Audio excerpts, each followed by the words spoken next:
presented by Mathli Express Music. किया ये न कैला कहिए राम जी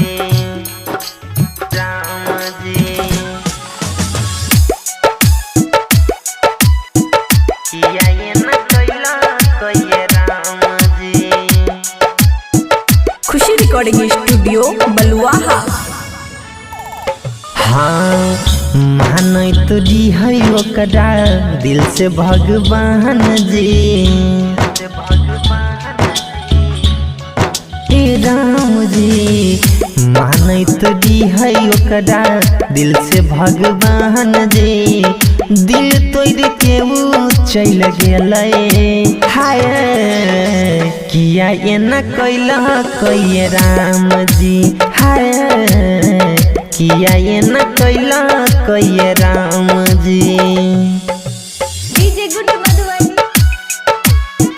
किया ये न कैला कहिए राम जी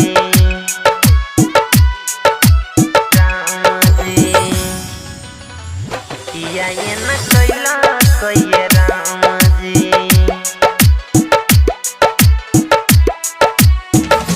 हाँ रोजो कहै रह मिले याबू याबू याबू आबू धड़कन में यहाँ समाबू आबू याबू। हाय रोजो कहै रह मिले याबू याबू याबू आबू धड़कन में यहाँ समाबू आबू याबू।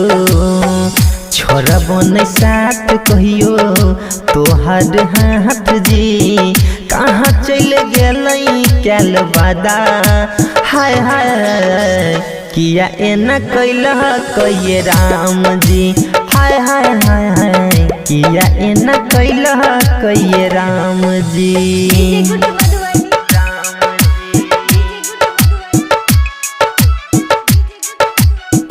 किया ए न कैला कहिए राम जी।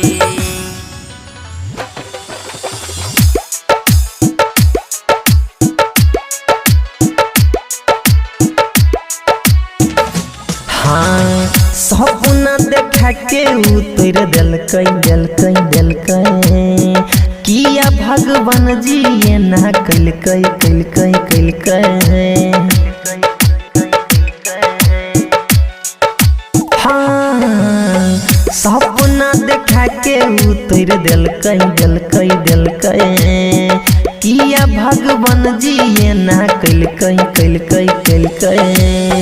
शिव सुंदर यमन यकी से मुँह मरल कै जी बंसराज के साथ खुश भेलै हाय हाय किया ए न कैला कहिए राम जी हाय किया ए न कैला कहिए राम जी। खुशी रिकॉर्डिंग स्टूडियो बलुआहा।